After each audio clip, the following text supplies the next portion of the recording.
Welcome in, Matt here. We've just done a longer lesson looking at what I call it inverted double strokes, and I thought I'm gonna this one's too cool. I want to chuck it out there in case this inspires somebody and gets you on the drum kit, gets you practicing, working on some rudiments, and also maybe checking out a really cool drummer if somehow you haven't checked him out before. So, is this the coolest drum fill ever? Now, you heard me doing it there. You could argue that it's actually a groove because it's got a backbeat in it and it's hi-hat, snare and bass. But for me, it's a drum fill. Like, I wouldn't want to continuously play that as a groove. So I'm calling it a drum fill, okay? Now, the drummer in question is Steve Gadd. He's the guy that inspired me with this, and I know countless others as well. I've heard different names describing this. For me, I've known them as inverted doubles, so that's what I'm sticking with, okay? So it's essentially a double stroke roll. So it's a good example of why rudiments are important. And I'm going to chuck this on the screen so that you can see it, so that you can see the notation. So there it is. Yeah, so, you know, sometimes we need a little reminder as to why we should be practicing these rudiment things. They're boring. Why do we need them? So this is a great example of why. Because they unlock so many creative doors for us drummers. So obviously a double stroke roll, right, left, right, left. Well, here we're going to play a kick, a bass drum on beat one, and then we're going to come in with the doubles, starting with the left hand on the E. So it's going to go 1 E and 2 E and and the right hand is on the hi-hat. So that pattern is 1 E and E and 1 E and 2 E and okay, so get used to that.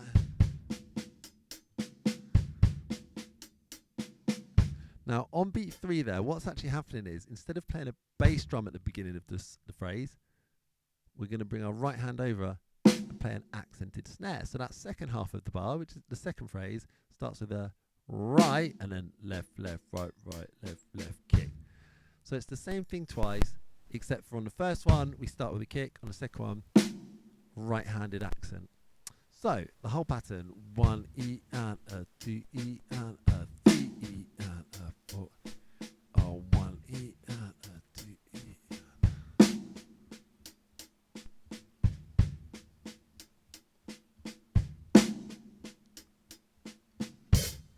All right, that's your pattern. Now I'm going to give you a cool example of that. So this is from the Simon & Garfunkel gig in Central Park. 50 Ways to Leave Your Lover. I mean, honestly, if you don't know that grooves, that's one of Steve Gadd's finest grooves. So go and check it out.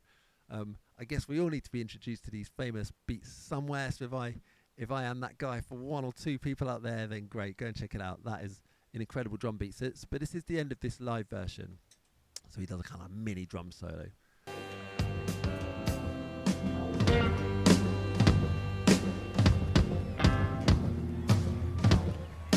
Okay, so our bit's coming up now, here.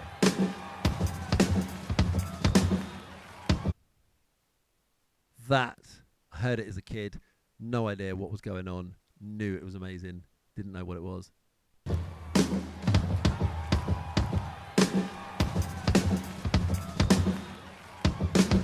Whoa! So that is it.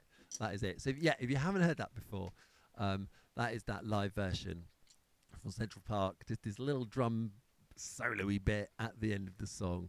Mega cool. So it's that pattern. That is basically it.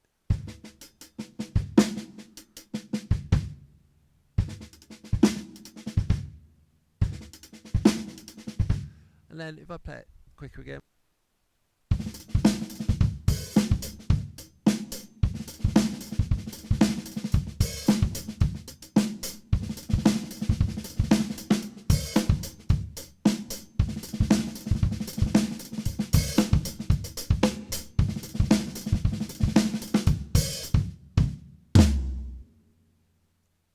So that's it. Actually, out of interest, I've got this big fat snare drum thingy on because it was suiting a song that I was playing earlier.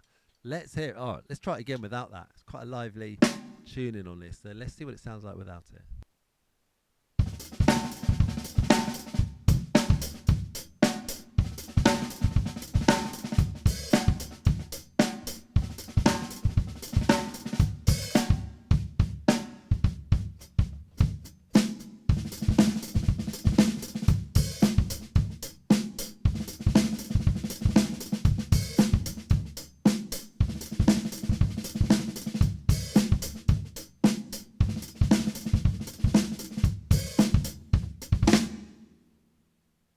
What do you reckon?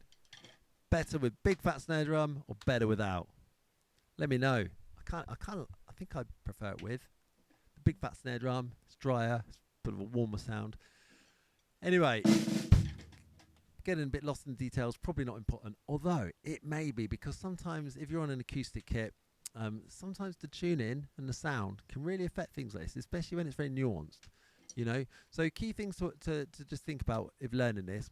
One is start really slow. Make sure the notes are even. Second, make sure you've got dynamics, right? So the big one is the snare drum with the left hand. They're ghost notes. If they're not ghost notes, it sounds horrible. So really take the time at these slow speeds, or even slower than this, whatever, to make sure it's even in speed and the dynamics are really present.